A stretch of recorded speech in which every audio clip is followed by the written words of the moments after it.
இது ஃபர்ஸ்ட் மலேசியாவின் செய்திகள் உங்களுக்காக.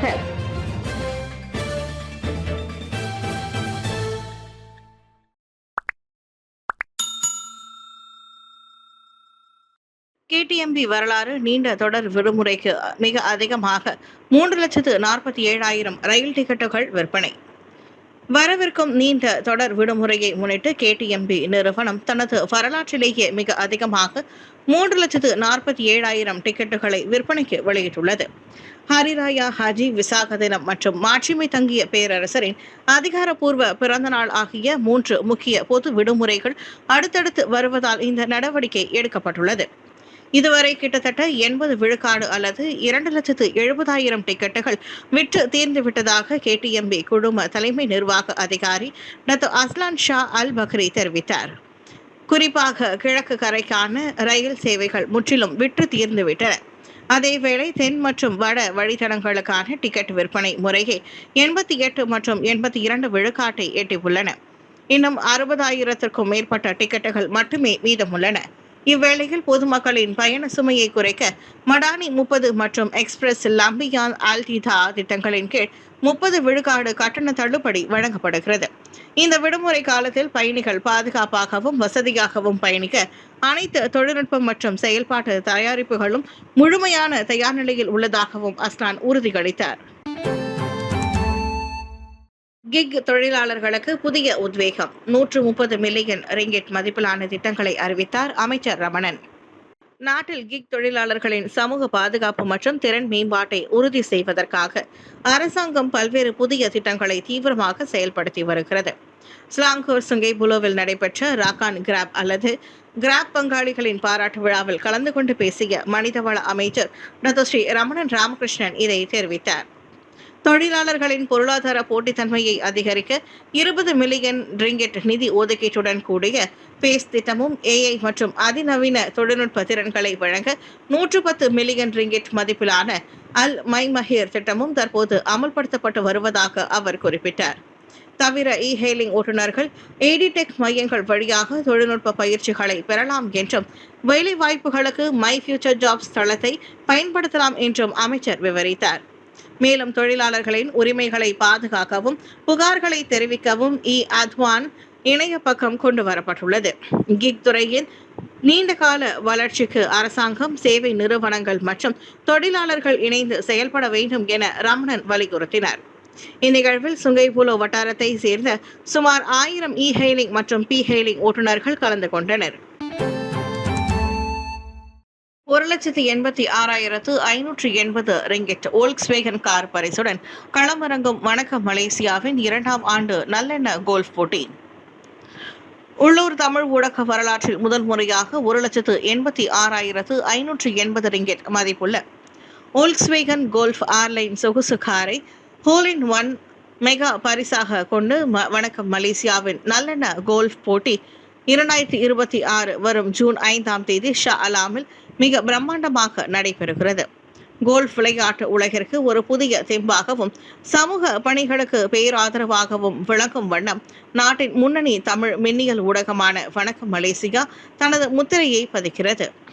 இத்தகையதொரு பிரம்மாண்டமான கோல்ஃப் தொடரை மிக உயர்ந்த பரிசுகளுடன் வெற்றிகரமாக ஏற்பாடு செய்துள்ள ஒரே ஊடக நிறுவனம் என்ற பெருமையோடு வணக்கம் மலேசியா நல்லெண்ண கோல்ஃப் போட்டி 2026க்கான அதிகாரப்பூர்வ பதிவுகள் தற்போது தொடங்கியுள்ளன. தொடர்ந்து 2வது ஆண்டாக கம்பீரமாக அடியெடுத்து வைக்கும் இப்போட்டியானது ஜூன் மாதம் 5ஆம் தேதி வெள்ளிக்கிழமை பிற்பகல் 1:30 மணிக்கு ஸ்லாங்கூர் ஷா அலாமில் அமைந்துள்ள புக்கிட் கெமுனிங் கோல்ஃப் அண்ட் கண்ட்ரி ரெசார்ட்டில் அரங்கேறவுள்ளது. இதற்கான நுழைவு கட்டணம் 385 ரிங்கிட் மட்டுமே. இதில் விளையாடுவதற்கான கட்டணம், பிரத்யேக நினைவு பரிசுகள், அறுசுவை மதிய மற்றும் இரவு உணவுகள் ஆகியவை முழுமையாக அடங்கும். 29 ஆண்டுகள் ஆகிவிட்ட எவரெஸ்டை வென்ற மலேசியா, மோகனதாஸ் பெருமிதம். இன்று மே 23ஆம் தேதி மலேசிய வரலாற்றில் பொன்னெழுத்துக்களால் பொறிக்கப்பட வேண்டிய மிக முக்கியமான நாளாகும். ஆம், மலேசிய எவரெஸ்ட் குழுவினர் உலகின் மிக உயர்ந்த எவரெஸ்ட் சிகரத்தின் உச்சியை அடைந்து 29 ஆண்டுகள் நிறைவடைகின்றன. 1997ஆம் ஆண்டு 23ஆம் தேதி டத்தோ எம் மகேந்திரன் மற்றும் டத்தோ என் மோகனதாஸ் இருவரும் எவரெஸ்ட் சிகரத்தை வெற்றிகரமாக வென்ற முதல் மலேசியர்கள் மற்றும் முதல் தென்கிழக்காசியர்கள் என்ற வரலாற்று சாதனையை படைத்தனர். இந்த 29வது ஆண்டு நிறைவு கொண்டாட்டத்திற்கு மேலும் பெருமை சேர்க்கும் வகையில் கடந்த சில நாட்களுக்கு முன்புதான், அதாவது மே 18ஆம் தேதி அன்று மலேசிய மலையேறும் வீரர் கிகாக்கி எனப்படும் முகமது ஹாஃபிஸ் பாச்சோக் எவரெஸ்ட் சிகரத்தை அடைந்து அசத்தியுள்ளார். இதன் மூலம் எவரெஸ்ட் சிகரத்தை வென்ற 30வது மலேசியர் என்ற பெருமையை அவர் பெற்றுள்ளார். 29 ஆண்டுகள் கடந்தாலும் அன்று 1997இல் நம் தேசிய கொடியை மகேந்திரனும் மோகனதாசும் எவரெஸ்ட் உச்சியில் ஏற்றி தொடங்கிய இந்த மலேசியா போலே உற்சவம் இன்றும் எதிர்கால மலேசிய தலைமுறையினருக்கும் ஒரு பெருமித வழிகாட்டியாக திகழ்கிறது என்பதில் ஐயமில்லை. மலாக்கா ஓட்டுநர் உரிமம் இன்றி சொகுசு காரை ஓட்டிய ரோஹிங்கியா அகதி, வெல்ஃபயர் காரை பறிமுதல் செய்த ஜேபிஜே.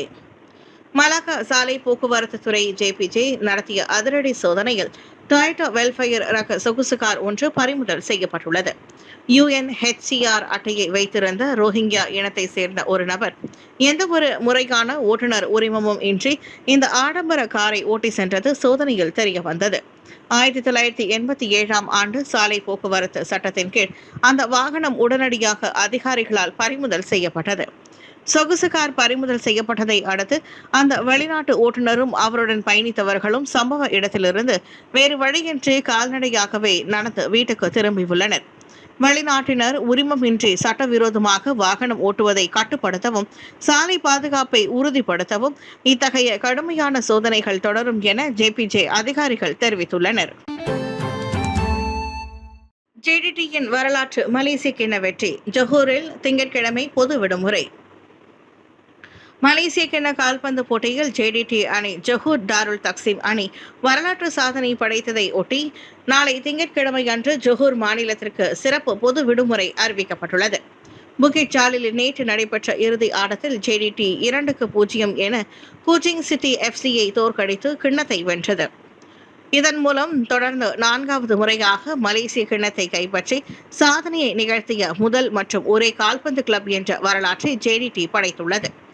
இதையடுத்து இடைக்கால சுல்தான் துங்கு மகோதா இஸ்மாயிலின் ஒப்புதலோடு இந்த சம்பவ விடுமுறை அறிவிக்கப்படுவதாக மாநில மந்திரி பெசார் டத்தோ ஹாஃபிஸ் கசி தெரிவித்தார்.